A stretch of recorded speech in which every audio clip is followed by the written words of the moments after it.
I want to make sure this is as valuable for you guys as I possibly can. So before we even kick off and kind of go through this, I literally just pulled stuff. I have 10 hours of content. We're not doing 10 hours of content, just so you know. I got kind of your greatest hits of it.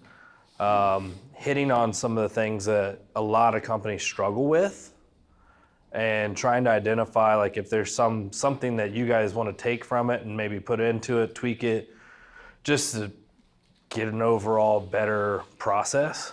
I focus on two things specifically. Number one, customer satisfaction. Number two, scalability and processes. So that's where I go with a lot of stuff. In this, we'll go through that, talk through it. But I want to make sure if there's anything, we'll just start right now. Like if there's anything you guys kind of have that you want to make sure, hey, we want to cover this or whatever, and if it's not in here, I'm going to write it down and make sure I cover it. Anything you guys got? Joe and Steven, what are the number one areas that we need to cover? I told him product knowledge, basically. What statement versus what's dream? Yeah, statement Like versus that. dream versus, things like that.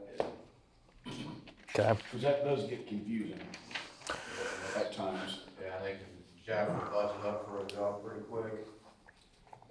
Okay.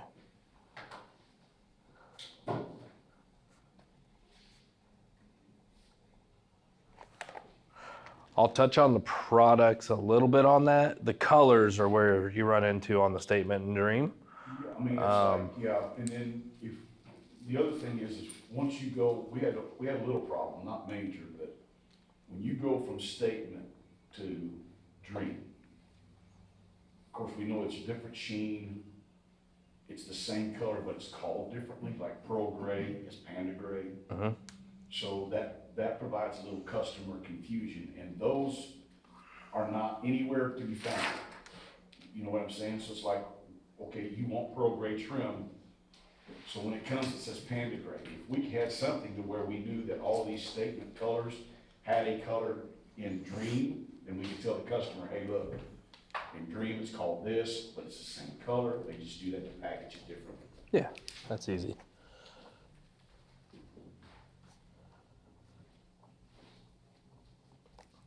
Okay. What about estimating? You guys feel comfortable with that, Steven? I feel like the thing that slows us down the most through our process is kind of going through that, making sure we have the correct materials, especially when it comes to special order. I think like the waste is always something that we kind of have a question on that tends to burn us, Okay. and I know that some of that can be, the crew and, the skill or the layout of the actual home and stuff and things like that, but I mean, if there's any recommendations that, James Hardie has as far as those type of things, I mean. It'll vary. So, Yeah, but so, I mean, I I'll know touch it's on a it. set in stone thing, but, Yeah. just any recommendations for all of us, really, what we're looking for.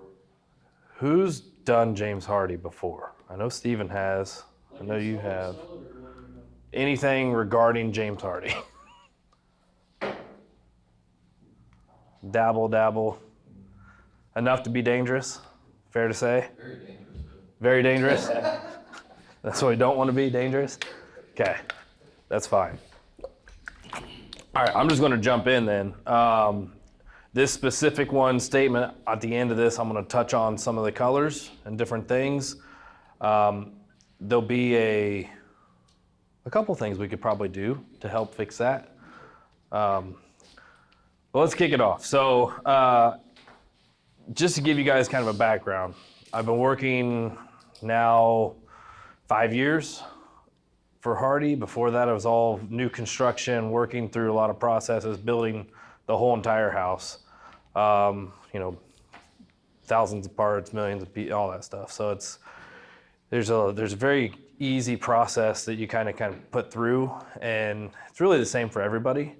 And now what I'm kind of trying to apply is explaining it, and I think now I've done 26 workshops with 64 different companies in the last 2 months. And I'm taking a lot of the best practices that they have, the issues that they're running into, which is not any different than what you guys run into, by the way, and kind of dialing it down to say, hey, what does good look like? What are some of the best things that guys struggle with? How can you kind of smooth over some of that? It really comes down to communication. That's probably your number one. If there's breakdowns of communication, and how do you communicate it? Also, how do you communicate it to somebody who is more concerned about another part or speaks a different language or all that fun stuff? So the best practices that have been shared so far, I'm gonna go through kind of like I said, the greatest hits of the 10 hours of content. And by anybody has any questions, please, please, please ask them. I was joking earlier about no questions. Please ask questions. And I'll probably ask you guys questions too. And if there's something specific that you guys have, like, hey, this is something that we could definitely implement. If after this you guys want to say, how do we do that a little bit better? I'm wide open to help you guys. So, sound fair?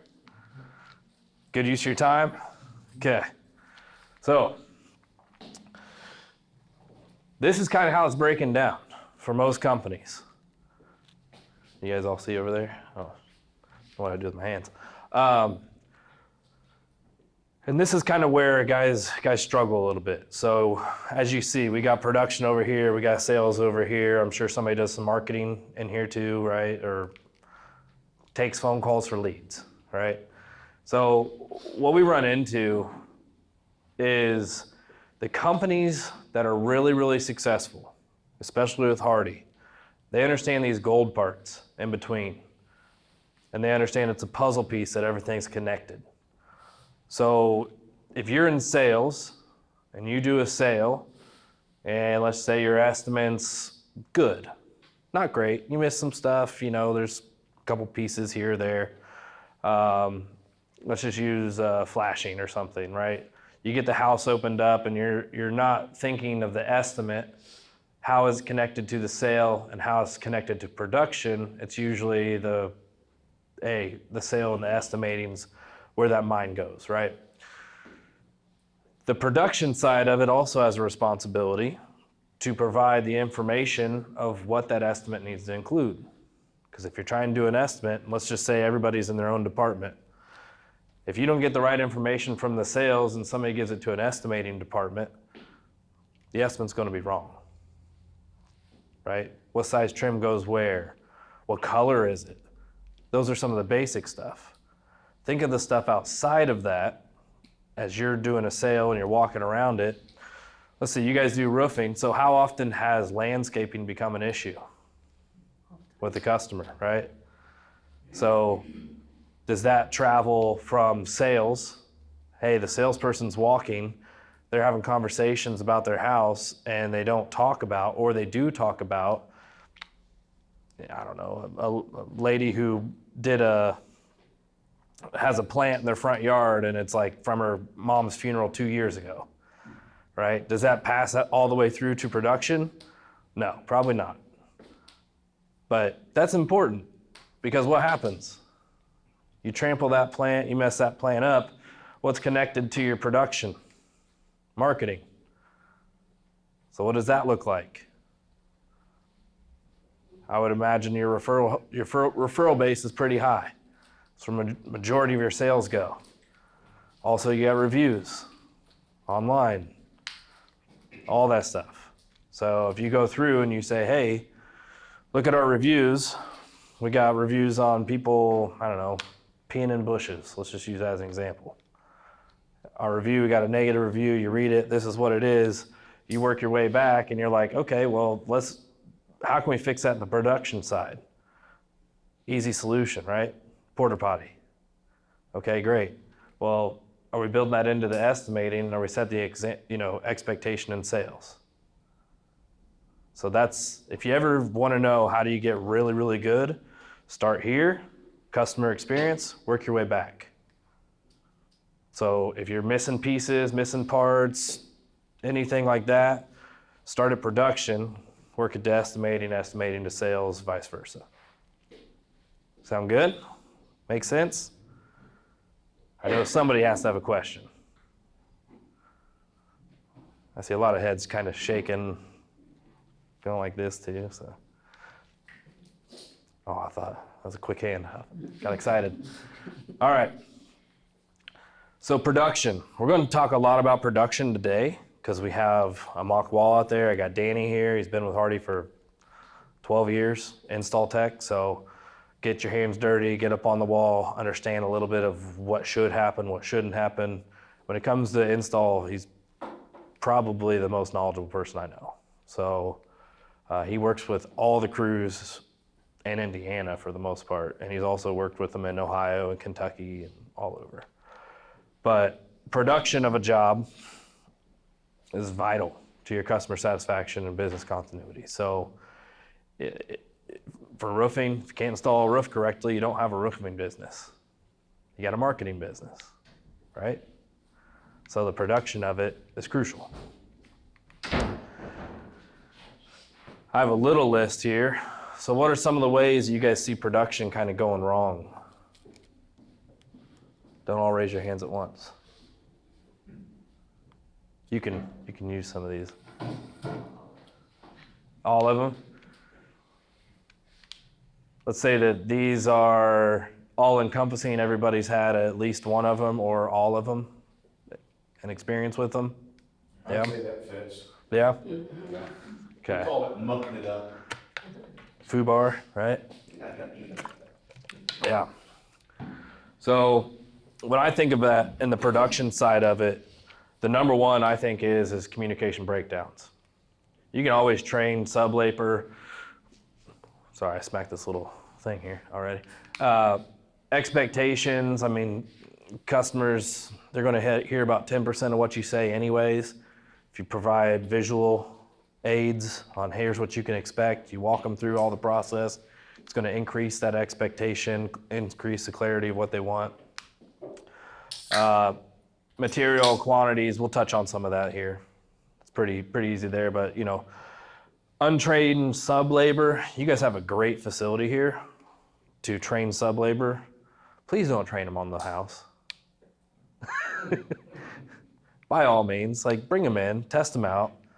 Danny will tell you, hey, you know, your Super Bowl is that customer's house. You aren't going to see somebody come in off the street and go play a Super Bowl. Definitely not for the Cowboys. So, any Cowboys fans, a little jab there, but that's the whole point. Is like it's your Super Bowl, it's your customer. You don't want them coming in off the street saying, hey, I can do it.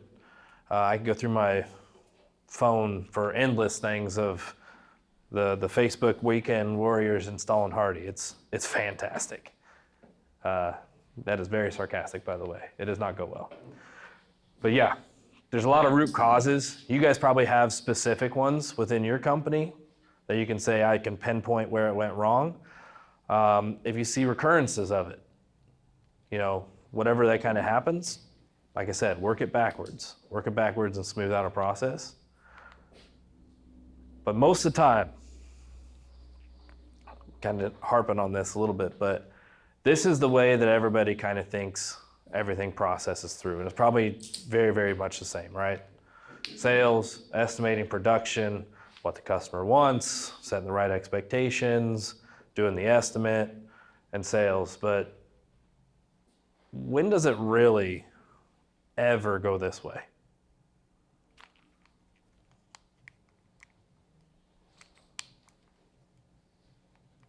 When something goes really bad. There you go. Since I'm on video, I won't use the word I usually use, but yeah. It's too late. Too late? Yeah. So usually it's a fire, right? The job's almost to the point where you're not getting paid, might be getting sued, right? So why would we not, I'm gonna break that, but why would we not have this process kind of dialed out going this route? So then when you do go this way, the expectations are there. It's a lot smoother. processed out. Because I mean, Joe, you sell decent amount of Hardie, right? Yes, sir. You're not perfect. Nobody's perfect. No, sir. You guys install a decent amount of Hardie, decent amount of roofs. Do a probably pretty good job. Nobody's perfect. We strive for the perfection of it, but it's very hard because what we're doing is we're trying to make a puzzle, right? There's tons of puzzle pieces, tons of parts. I mean, you name it on a roof, you name it on Hardie. And if you don't have that picture very clear of what it needs to be in the beginning, you're basically doing a puzzle that has no picture and you might not have all the pieces. So at the end, what do you expect that puzzle to look like? If your customer's buying a full puzzle, they're not going to get a full puzzle. They're going to get a partially finished puzzle. Does that make sense? So we kind of pull a lot of that out of there. This is the way to do it. This is the way to do it. If you want to do a checklist, if you want to go over past things, up to you how. I would say if this conversation doesn't happen, it should happen this way. But when you go into estimating and building out the quote, I did not bring these. I was not prepared to go through this, but I have it in a digital format. I can print them off and you can have them before I leave. But what this is and what I teach to is hover. You guys use hover, okay. So hover's getting easier where they're pretty dead on when it comes to going through and doing that. They get it down to the inch. What they don't do well is trim. And I would say trim is probably the most common issue across everybody with James Hardie. One, you can make a lot of money if you do it right, and you lose a lot of money if you do it wrong. So some guys just try to avoid it altogether, but now you're kind of going down the right path for a customer. We stick count everything, That's how you do it. is what we do. Yep. That's how, whenever I train anybody or when I do it myself, total stick count, Yep. based on hover. So that's exactly what you do. So your trim, by piece, 12 foot long. How many pieces do you need? What size do you need? You know, that's how you kind of go through and do the takeoff. This is how I do them, is I just go straight 1 through 10, start with trim. Trim's the hardest one. Let's knock that out first. Siding, it's going to have a square count on there. When you talk about waste, there's a lot of variables with waste. So if you're going, some guys say, hey, I'm just taking the windows. I'm just going to take the whole thing, whatever the windows are, that's my waste factor. And they add 10% onto it. If you got a crew that throws everything away for some reason and doesn't, save anything, you got a chopped up house, like there's a lot of variables in that. So there's not a great way. If you're over 18%, red flag. So that's the way I would say. If you're over 18%, there's a red flag of either estimating or somewhere in the production side of it. What's the base that you're using with the 18%? Are you using total square footage of the wall with openings, then 18%? So what I would do is work it backwards. So you do the job, you go and do your trim counts. You say, hey, on this job I have, let's just use easy numbers, 20 pieces of 5/4 by 4. If you have 20 pieces of 5/4 by 4, and let's just say you put a 20% on that one, so 20% waste factor. 24. 24, okay. So now you got 24 pieces there. You're expecting 4 pieces to be left over, right? Because well, not perfect, right? But if you're thinking of it that way and you're working it backwards and you're like, okay, 18%, it's a blended margin of the job of waste factor that I would do it. So, but with your siding, just your left siding, With windows, not, 18%, yeah, 18%. and that should cover it. So I'm with saying- openings, I'm saying, minus garage doors, that's not counted as an opening. yeah. If you do that with 18% and you're short, red flag. Does that make sense? Because something needs to be a little bit more dialed in there. Most guys are around 10%. So 18 is where I kind of say, hey, if you're getting north of 18, now if the house is all jacked up and everything, it's a little different. But if it's a pretty basic house and you dial it out and you're north of 18 because you need more pieces, like production crew, figure out what they're throwing away. Like that's where the production side is very important, right? Because you don't want to open up a house, run out of material, and now back ordered or whatever it is, and you're waiting for it. So on the siding, let's say it's like a piece of this house. Yep. In the picture. Are you doing total square count of that and then just adding 10%? Or are you factoring in how many windows because of every stopping point? Sorry, I've never. Yeah. Hardie before, so So on a hover, if you look on the summary page of a hover, you're going to have options on there. It's going to give you 3 different options. One option says basically no window waste. okay. Yeah. And then the other one will say, what, 20? Openings less than 20 feet. Yep, so a window that's less than. So if you use anything like the larger 33, anything smaller than 33 square feet goes into the quote. So most windows are getting counted in that one, and then people pick the 18% option, which if you look on all those is the highest one. So my suggestion, and this is something that you'd kind of want to build out and kind of get an idea, is set your standard. So what we run into a lot is guys will lean on their install labor, and if you have 3 different installers, each one of them can do it differently. So when you're trying to kind of put together a process and trying to put together an estimate and work it backwards, and in the production side, you have production managers and you have installers. Well, both of them have to be on the same page. And at the end of the day, who's the one that's responsible? PM. Yeah, kingdom, Okay. all Well, right? And that's what we're working on too. This might help you a little bit, is we're trying to build what we're gonna call the Kingdom Way. Yeah, This exactly. is the way Kingdom does it, no exceptions. Yep. This is how we do it. This is what piece goes here, what piece goes there, unless it's a customer preference deal. So we basically go in, know the basics. This is the Kingdom Way, Yep. and that's what we're trying to develop. So some of the best practices along that line is this.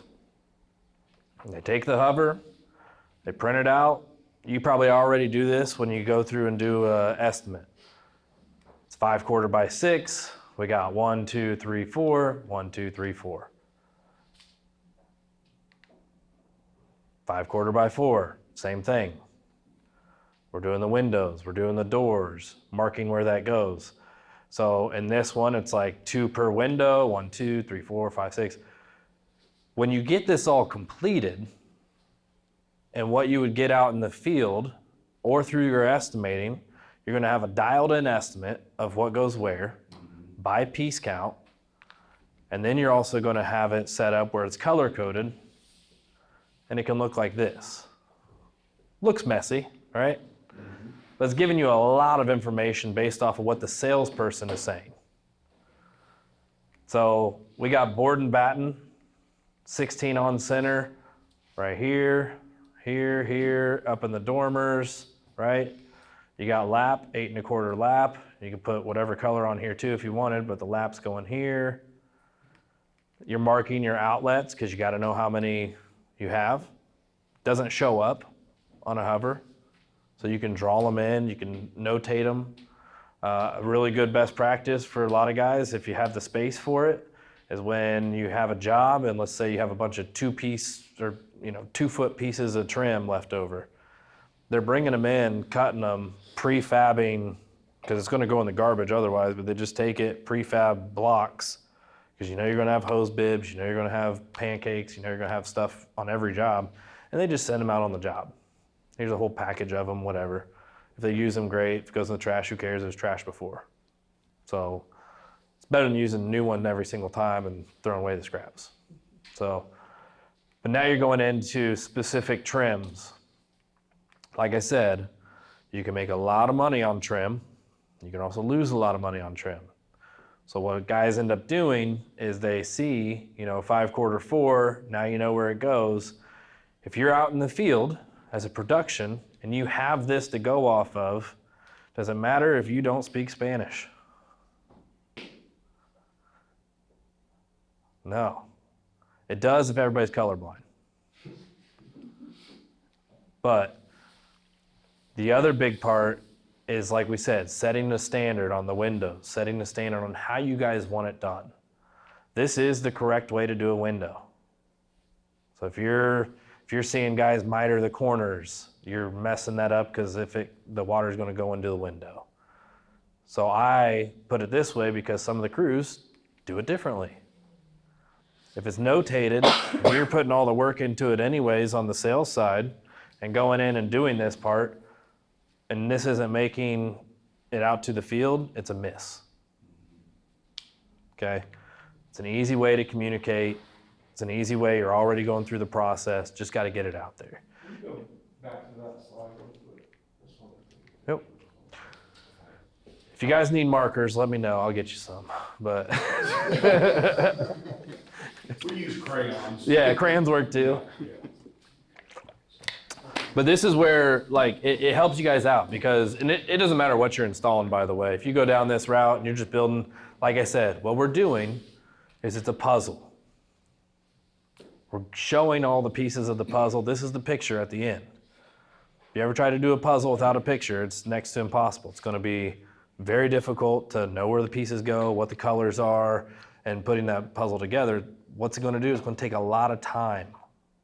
A lot of time. It's inefficient. So your production goes from a week to 4 weeks. You have a guy or a crew that installs the wrong piece of trim in the wrong area.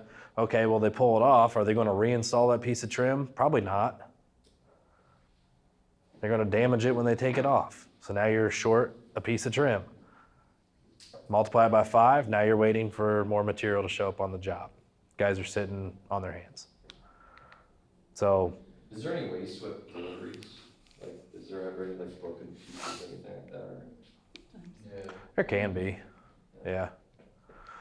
Most of the time, if it shows up broken, take a picture of it, contact whoever sent it out there to you.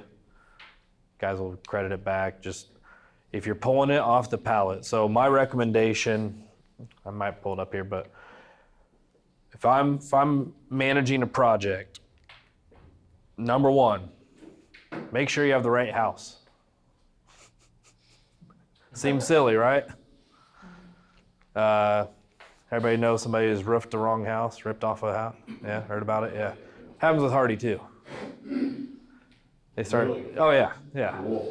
Homeowner's not home, right? They don't double check the address. They dropped off the material at the wrong one, and now or shared driveway, or there's all crazy weird stuff. But if you start tearing people's siding off their house and they're not home, it's not great. But yeah, step one, make sure you got the right house, right? Introduce yourself to the homeowner. The next thing you should be doing is taking inventory and condition of what is there and taking pictures of the whole entire house. So things that also kind of hit on estimating and what you guys will run into when you're doing an estimate. Is it still sales and production? Is that how it's still set up? So on the sales side, I would recommend make sure you're also thinking and looking at it from that production side. So what I mean by that is if you are doing a sale and you're looking at all the product, look around and notice, oh, this is a walkout basement. I'm gonna do the side of this, I'm gonna need scaffolding, right? I gotta build that into the quote. If landscaping's a huge one, if somebody's picking about landscaping, like maybe you got to build a little structure around for it. You don't have 2x4s built into the quote. put 2x4s into the quote, a couple of them, right? It's going to help you close the sale, number one. Hey, by the way, we can protect this. Here's what I'm willing to do. Okay, sounds good. That's awesome. You're going to win that job over other people. If you're not asking the question, what is your main concern with us doing this job? That is a very good question to ask. And make sure if there's two people, you ask both people, because they're going to have different concerns. On the production side, if you don't have notes on that discussion, you're never going to know and you're going to fail. So that's what I said. Work it back. Special notes. I'm not going to go crazy on this. If you guys need a sheet of this, like if you're new to siding, this is an awesome sheet. It's actually available. You can just Google it and pull it up. But it kind of just breaks down, hey, what's the difference between a rake and an eave, right? What vertical siding. Our products are pretty basic as far as what we offer. We have a lot more coming out. It's usually design based on what it looks like, what the homeowner wants. But when you compare it to vinyl, there's a lot less pieces. You know, you don't need a lot of those pieces that you need with us. It's siding and trim, pretty much it, soffit. So when you talk about siding, we got lap, board and batten, panel and channel, which is more modern, shake, panel, and artisan. Artisan, you'll see new construction, not so much in the remodel portion of it. Thicker, flat to wall, that kind of stuff. Trim, pretty basic. 5/4 boards, 4/4 boards. And then battens. So you're doing outside, inside corners. Inside corners, you can put 2, you can put 1. You have to have 1 or 2. So,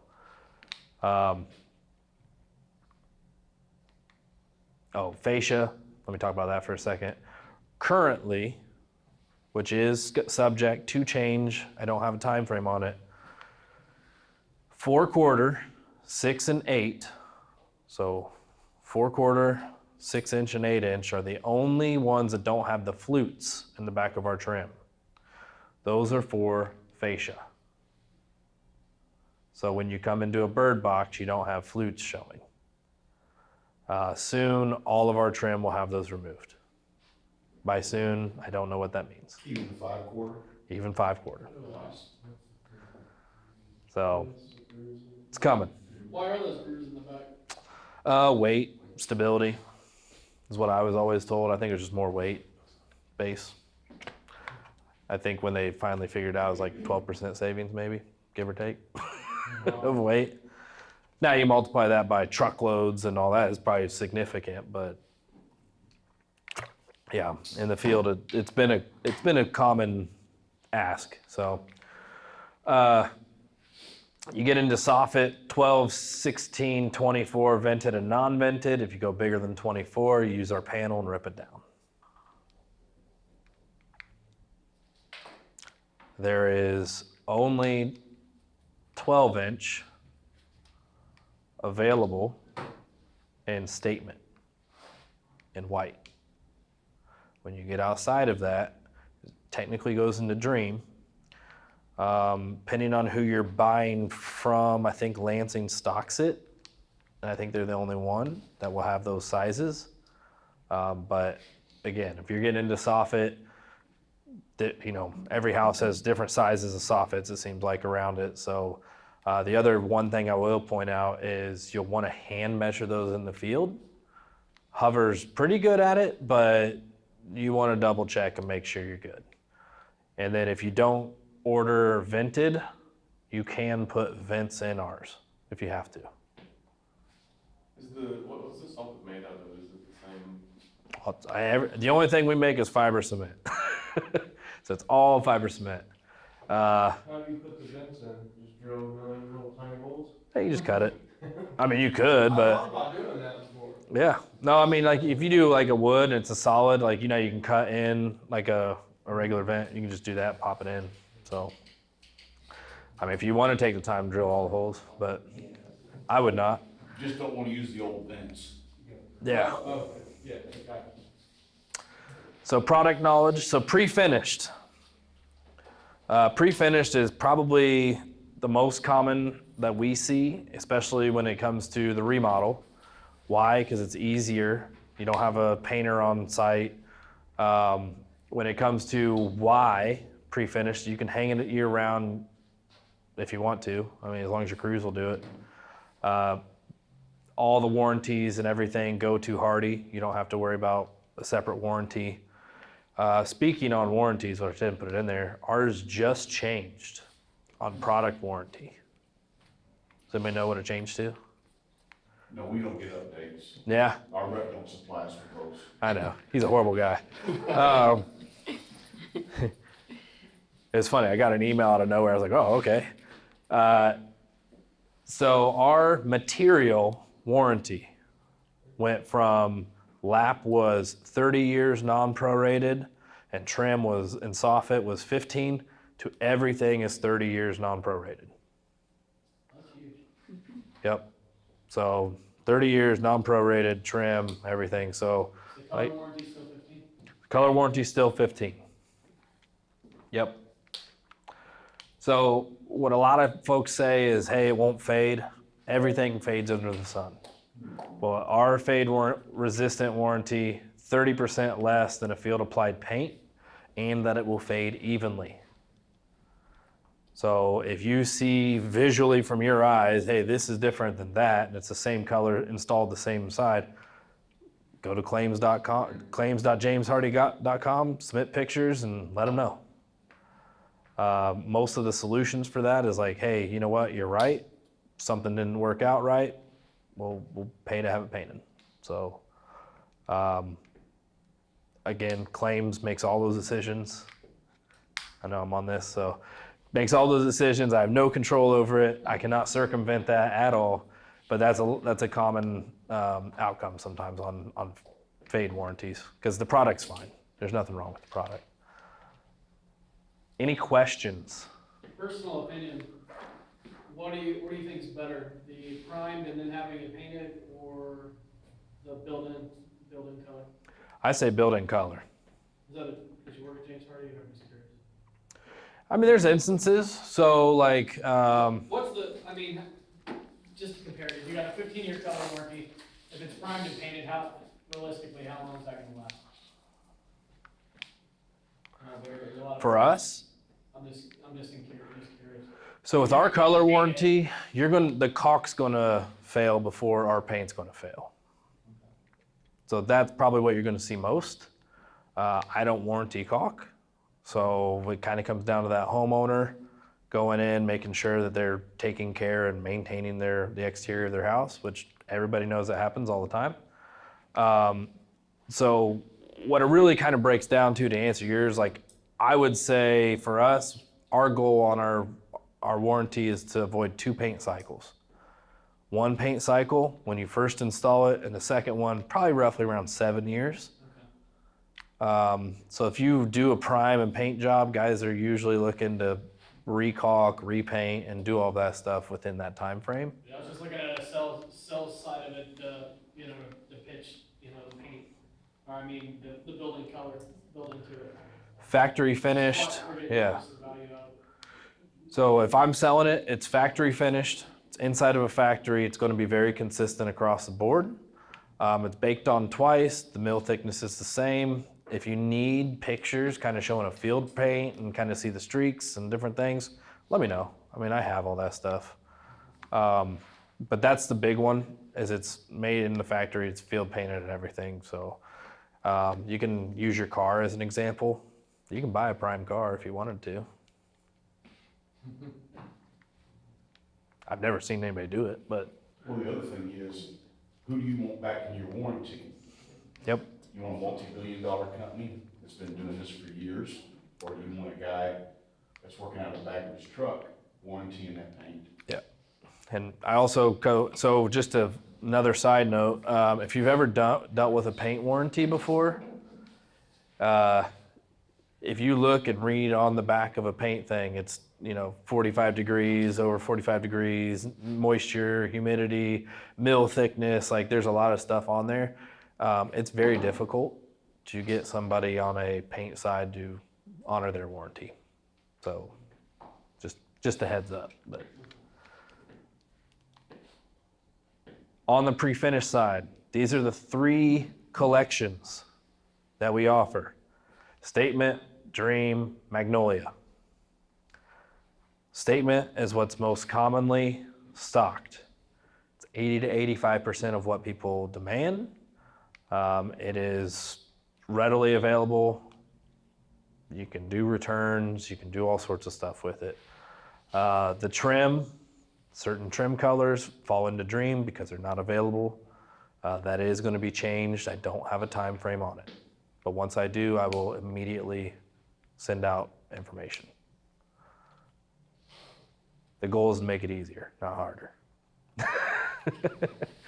Dream, 700 plus some colors. We make it when you order it. Lead time's a little longer. They don't do returns on it. If you get Dream and let's say you got extra pieces and they won't return it, and like let's just say you build up a whole bunch of them, I have a lot of guys that will go and say, hey, I got pieces, I'm gonna paint them anyways. You can paint right over the top of it and treat it like primed if you wanted to. So, if you got a couple pieces and hopefully it's not black, try to paint over black, unless you want it to be black. And then Magnolia. Who's all heard of Magnolia or seen something? Quite a few? Okay. So the Magnolia collection, Chip and Joanna Gaines, curated by Joanna, 16 colors. It is done just like Dream is. I believe pricing is probably pretty close to the same now too. Produced when ordered, rarely stocked. When you look at the differences, we make sure that Magnolia has all the accessories.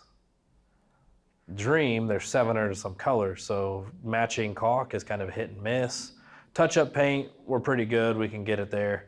But as far as Magnolia, it's almost dialed in to the extent of Statement, as far as accessories go.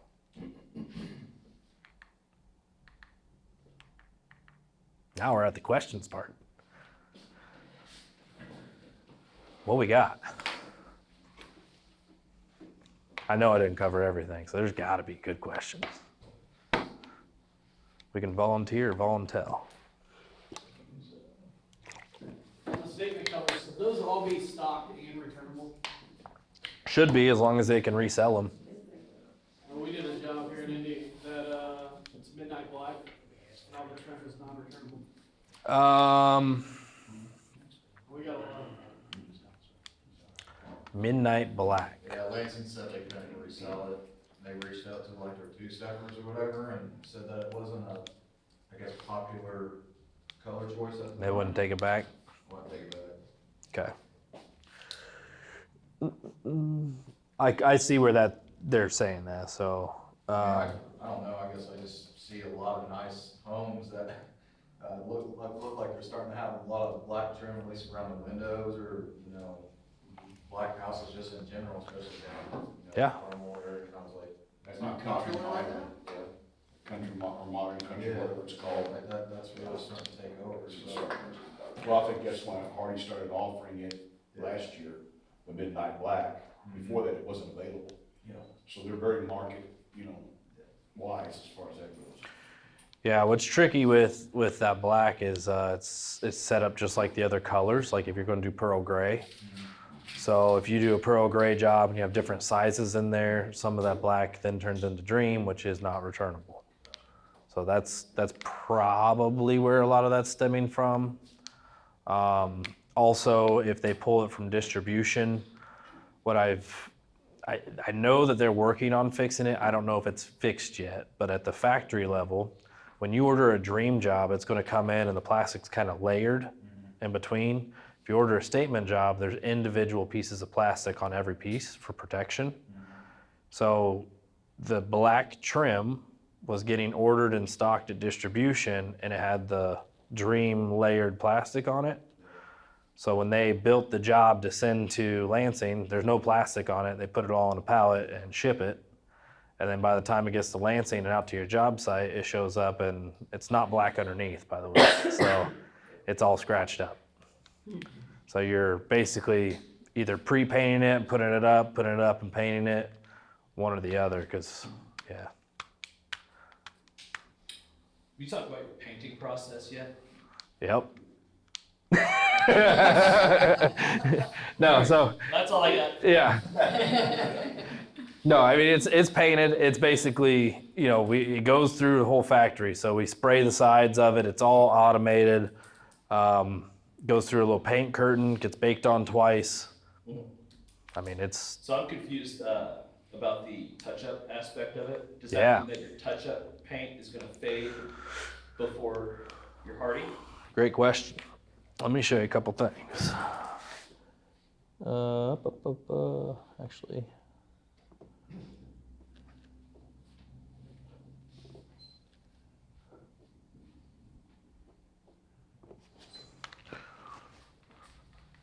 So to answer your question, so you're seeing some of the stuff in here, right? All right. Production. This is from the production workshop. So obviously, pallet shows up, you're checking out the material. If you see this, you call a dealer, hey, it's damaged. No problem. This is actually the black. Hey, didn't have the plastic on it, showed up, scratch, call them. Odds are they're going to call me. We're going to struggle trying to get it out there. So I'm going to say, let's paint it. Make sure it's painted black. I'll get you the paint, whatever. Just trying to help you guys out. Effervescence. If it's been sitting out in the rain and it gets wet, it'll get stained. The board is fine. It's just staining the paint. You can paint over it. It is not covered under our warranty. Most of the time, it's going to be the top 1 or 2 layers. Guys usually will rip those down and turn them into starter strips on the wall. No harm, no foul. Nobody sees it. You're good to go. So this is caulk, color matched caulk, applied with a finger. Everybody sees that? It's gorgeous, right? I think the guy was about 5'2". But this is actually caulked on the trim, and it matches the siding, and you can't tell, and it's actually really good. When you have somebody who does the caulk like this job's about 8 months old. The caulk has an organic compound, pigment, essentially, in it, that is the color. So when your oil on your finger changes the color of the caulk. So if guys are doing this on nail holes or in the caulk seams, this one turns light. If it's dark blue, it turns pink. So it's pretty pink, but yes. So you're talking about touch-up. So touch-up, I don't know if you guys can see this well on here or not, but guys take that dauber and they go and daub up and touch up. Ours is baked on. It's technically an industrial coating. And the touch-up paint is paint. So it's not going to match. It is going to fade differently. That's when you get the polka dots, right? They go and touch up a whole house and then, I don't know, it fades at a different rate. Now you have a really good thing with spots all over it. Kind of looks like that door. So hopefully not that bad, but the way to fix this, so if you're in production, like this is called a pin back nail. Most of the time when you run into a pin back nail situation, first thing, reach underneath, there's probably not a starter strip. They probably started there and forgot it. And then the other one is they're not hitting studs on the nails. So those are kind of the two causes of it. The other cause would be the house is just framed, like bad. And if you're going to do one of these pin back nails, you know where you're going to shoot it. Take a blue piece of painter's tape, put it there, shoot your hole, touch it up, pull off the tape. No more spots. So that's how you do it. And if guys go after the fact and they say, I'm just going to go and daub them, you're going to have spots all the way around. It is not proven But a guy who installs a lot of homes said if it's dried on there and they do go daub it, you can actually take baby wipes and you can wipe it off. Don't know if that's true or not, but that's what he told me. You can test it all you want, because I I sent it to our claims. I said, please test this, because I don't know if it's true or not. But I don't have any reason not to believe him. So, but yeah, blue tape. Have it on you. You ready for some more questions? I don't know. It's a great question. The horizontal siding, let's go back to that waste factor. Your personal opinion, you have the three. You have the siding and trim only, you have the openings, less than 20 feet, and you have openings less than 33 feet. Mm-hmm. And then you said 18%, waste. Mm-hmm. Which one of the three would you, I mean, it could vary based on the house, but on average, which one would you go with? Again, yeah, based off the house, based off the crew as well. Say you were starting like the Kingdom Way, and everyone's gonna do the exact same thing, all our crews, so that factors out of it. Let me ask this. Production side, what do you guys want? Obviously, you have enough material on site, so you're not sending it out. But we gotta be competitive too on the Well, site. total wall space plus 18%, You're gonna be heavy. I think that's pretty close to being pretty standard. Yeah. And if you're a little heavy, you'd rather be a little heavy than a little light. But, I'd rather be heavier. I mean, transporting this stuff, if we need more, I mean, it's brittle, it's fragile, it's break. I mean, you can't just go to any store and pick this kind of stuff up. I mean, I know it may be difficult, puts a little bit more difficulty on them as far as selling it and stuff and trying to keep at a competitive price, but Yeah. And I don't have a problem with 18%. yeah, It's when we start going 30%, 40%, that's where you got trouble. yeah, and I would say kind of responsibility on the production side is, are the guys carrying it correctly? Are they, how are they setting up the job site, right? Are they carrying it multiple times? So there's factors into that too. So there's not a perfect answer for you. Just average, do you think it's 18% on openings, or 18% on the siding and trim only? Yeah, I'd probably do 18 on openings. And then, What I would recommend, do the highest one, dial in the processes, work it back. So if you can get it down to 10, now your pricing out in the market's more competitive, I'd right? rather be safe than sorry, so. 100%. But at And the same time, I don't want it to be, 2 extra squares of Hardie on the site, that then they have to return it, and then the customer's asking for credit and sit in the driveway and wait to get it picked up, do they ask for credits? All the time. not a lot, but they will. Yeah. They see it. If there's a bunch of it there, like, hey, I know I paid for that. Like that midnight black situation, Mhm. yeah, that happened. They saw a lot of it out there and they ended up on their credit and stuff. And so I don't know if we did, but imagine if we have to give the credit plus we can't return anything back. Yeah, it's a double whammy. Yeah, Yeah. so. And then we talked about horizontal, what about like gables, like cedar shake, things like that, in the gables, what's your waste factor on that? Again, depends. I'm looking at it, I'm evening it out to a square. So, it's a triangle, right? So I'm evening it out to a square, and that's my waste factor. I think, what are we doing, Joe, 150%? No, we do on gables, like shake and stuff, we do 30% waste. So we take the gable footage, which is just basically your height, half your length, and then I put 30% on top of that. Yeah. It normally goes pretty well. On trim, what do you think your waste is? What would- Count the pieces. And once you count the pieces, again, comes down to your installers. Are they throwing away 2-foot pieces? So again, that's why I lean on production on that to say, hey, what do the sales waste factors need to be, right? Because if you have a crew, let's say you got a good crew and a bad crew, right? And you may not know which one's which. If you don't have a standard and they're going to do it different ways, you may put a 30% waste factor and he may put an 18, and you're going to be upside down on one or the other, but it should be all the same. So that's why I always say, like you said, the Kingdom Way, you got to be able to have a standard process and a standard way everybody does it. So now you can dial in, okay, hey, based off of this color-coded map of all these pieces and all these parts, if we are short, why? Right? If we are heavy, why? Where do we need to be? And then it communicates production to sales. Hey, just so you know, you put how much waste on there? 30. We could probably do 18. You'd be glad to know that, right? I would, absolutely.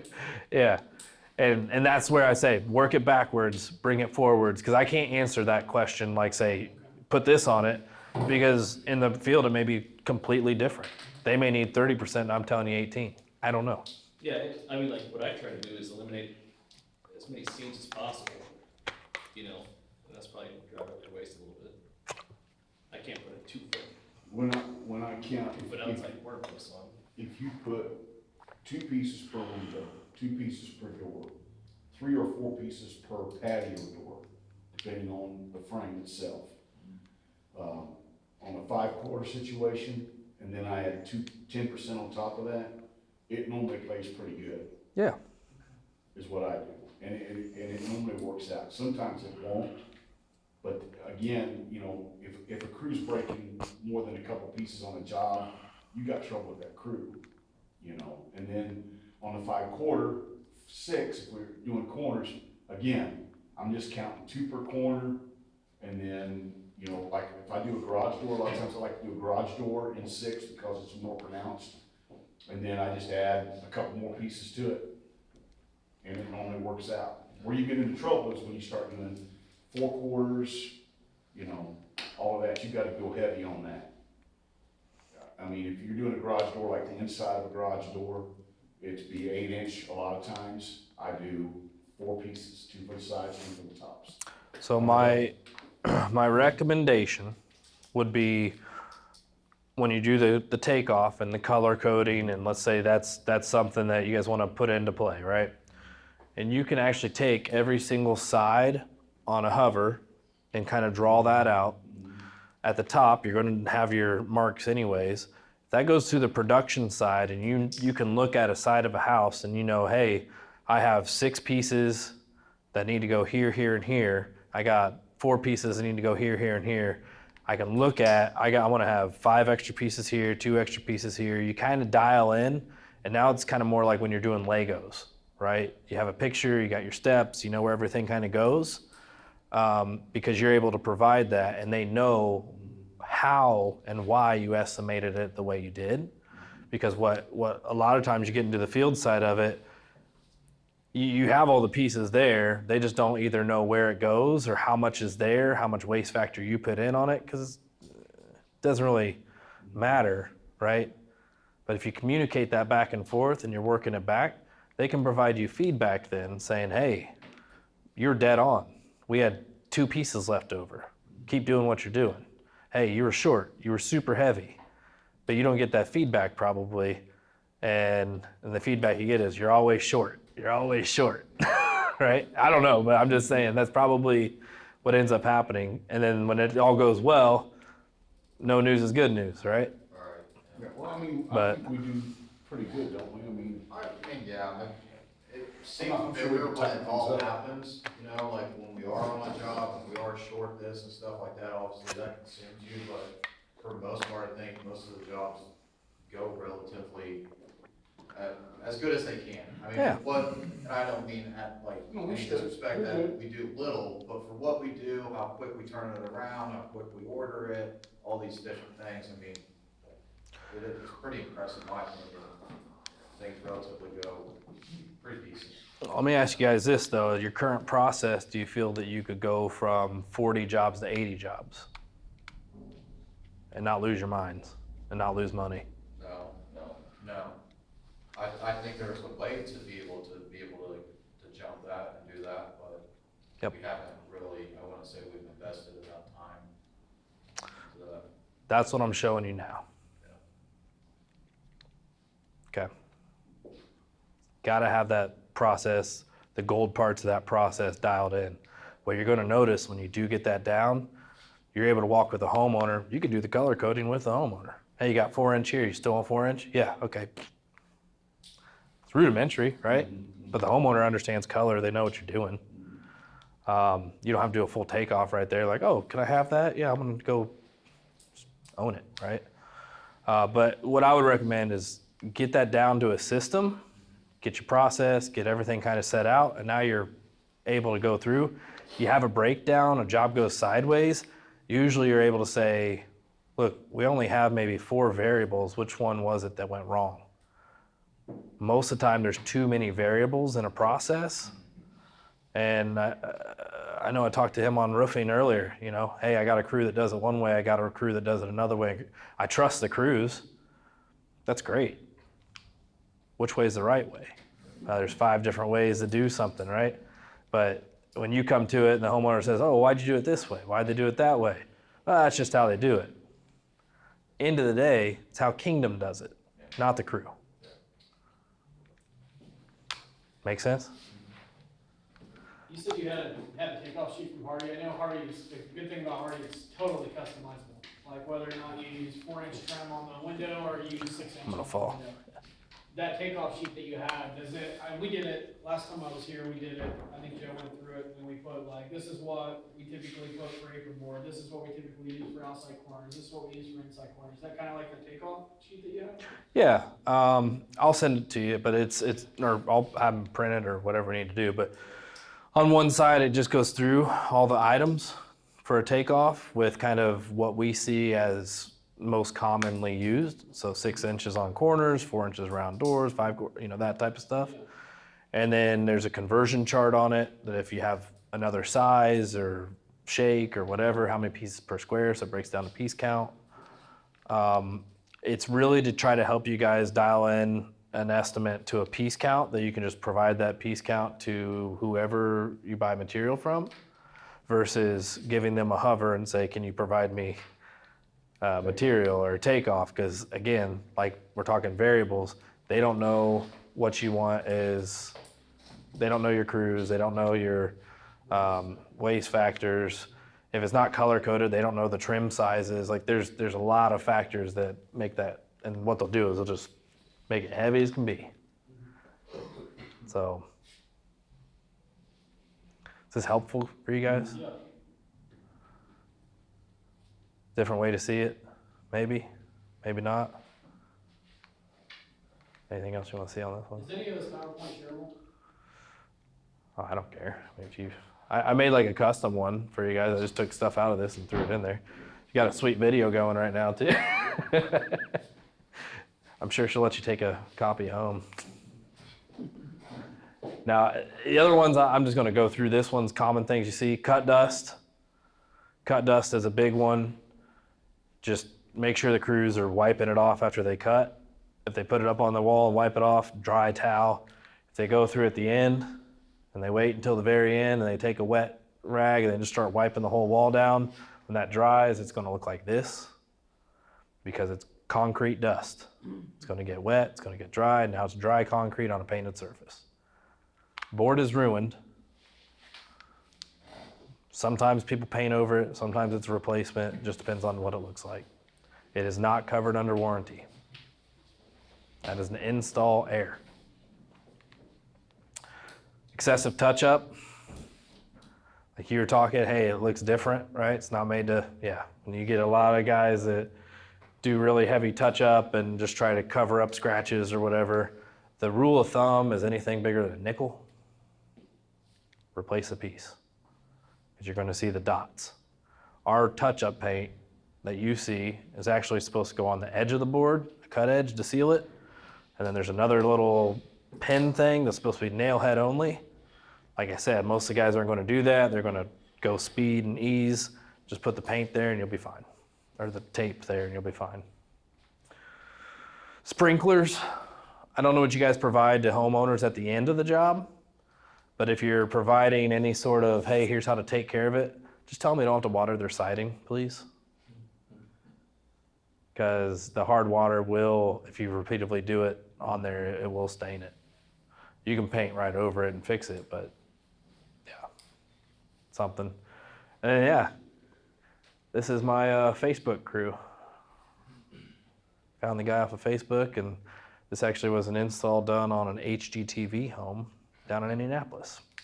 What's wrong with this? Seriously? Everything. I say, seriously? I don't know, if it's your home. Yeah, so, and that's just one example of many on this house. So production, if you see this, that's why I say, test your crew, you got mock walls. If you need material, like let's say the black trim situation, set it in here, use it as training. Have your crews come in and just knock it out. Use it. Or you work your magic and fix it up. I mean, I'll write it off too, but you're gonna return it, and if you just throw it in a dumpster, it's a waste. You got free material, use it as a thing. Yeah. Hopefully another situation. Yep. Let's say any waste you have, like just think of it as like, hey, we can use this in training, and it doesn't hurt to have multiple crews. You know, same thing with roofing. Like you can return roofing and shingles and all that stuff. If you got stuff you can reuse and use it for training, do it. So. I will say this to our production guys, I was out to a house yesterday, that was done by, part of it was done by one of our competitors, and I gotta tell you, dude, they're so good. I mean, we do a really good job. This thing looked like, it was bad. I mean, it was bad. So when I asked them why they didn't let, the person that started the job finish the job, they said, well, we had a lot of trouble and a lot of problems with the install. Didn't say anything about the sales guy, about the company, it was all about the install. And I can tell you, our install supersedes theirs, it's not even funny. Was that for siding? Hardie, I wouldn't be talking about roofing. Our PM improves, I mean, I think they do a really good job. We have very few, at least from what I can remember, if any callbacks on our Hardie projects. That's, just trash work or anything like that, I can't really remember much of them. It's kind of the processes before we get out there. Once we get out there, we start putting it up and doing all that, things Yeah. we may want on that, but it's just the things we want to dial in, prior to getting out there. On the technology side, I guess, of things. Yeah, I mean, production really is where all that lives, that customer satisfaction side of it. And if you can dial in that and work it back, you'll be fine. You'll get everything down to a point where, like what I always recommend for companies is walk that customer through the process.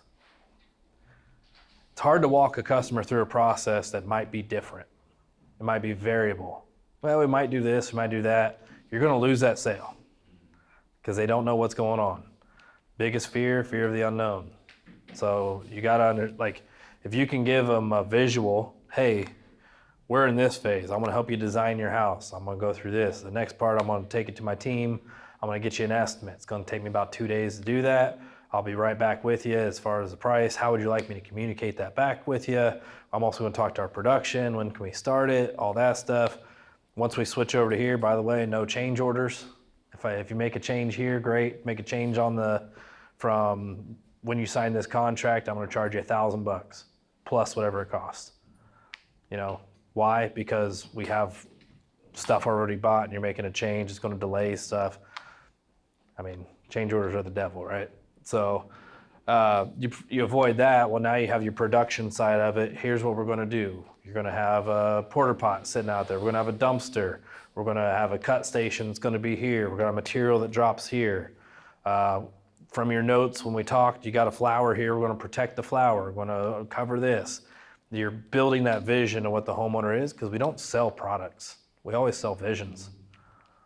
You can exchange products in and out, but really whatever you're buying, you don't go buy a new car just because that you buy the car you want because you see yourself in it. You see it solving a problem that you have. So you think of it that way and you're like, okay, cool. I'm going to walk them all the way through that. Then at the end, the lifeblood of every company is referrals. Set them up for it. Hey, at the end, we all sign this off. We're going to do a walk.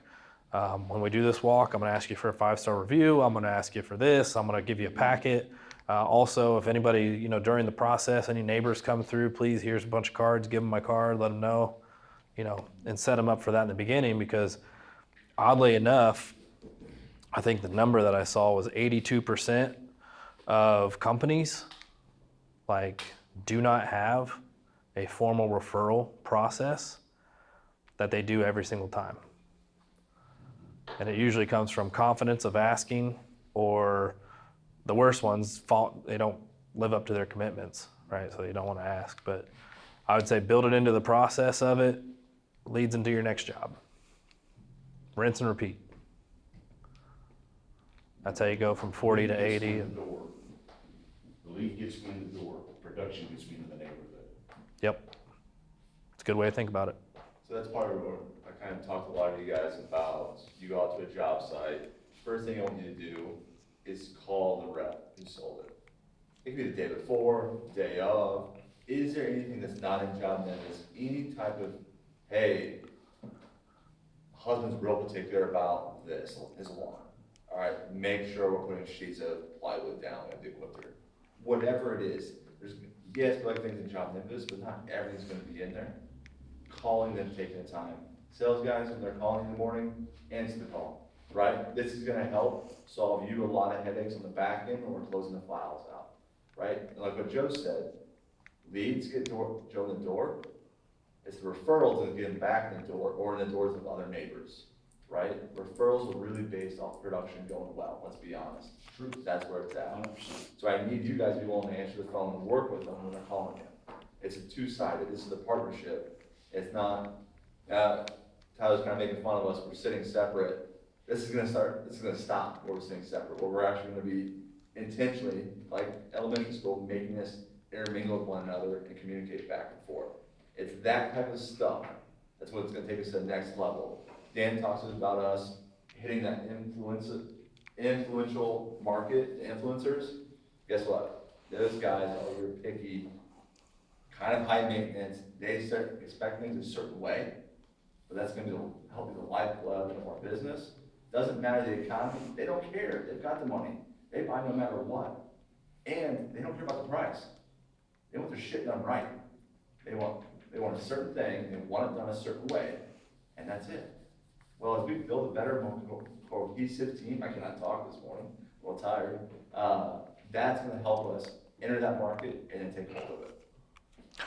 One thing you can put in the notes to like kick that conversation off, like I said, the sales question is, what's your main concern with us doing this project? And you have main concern 1, main concern 2, his, hers, I don't care how you do it. But just make sure that's on the note on every project, because if you can avoid that main concern, everything else is pretty easy. And Joe does a pretty good job, he does his drawings, he puts his notes on there. Clean up the scribbles a little bit, Josie, but. Make erasable pens, right? Oh, my hand shakes. Yeah, I mean, yeah, they do a really good job. I mean, they have another form that they fill out where it tells us what we're using for like the outside corners and inside corners, whether it's 5 or whatever. So, you know, for the most part, they do a really good job of that. They just making sure that we understand what can be statement, what can be dream, what the factor for waste, just things like that are, I think, honestly, our only hangups. Okay. That makes it easy. What else you guys got? Anything else? We take a quick break and head out on the wall, see if Danny's ready. Do that? Cool. Hope this was valuable, by the way.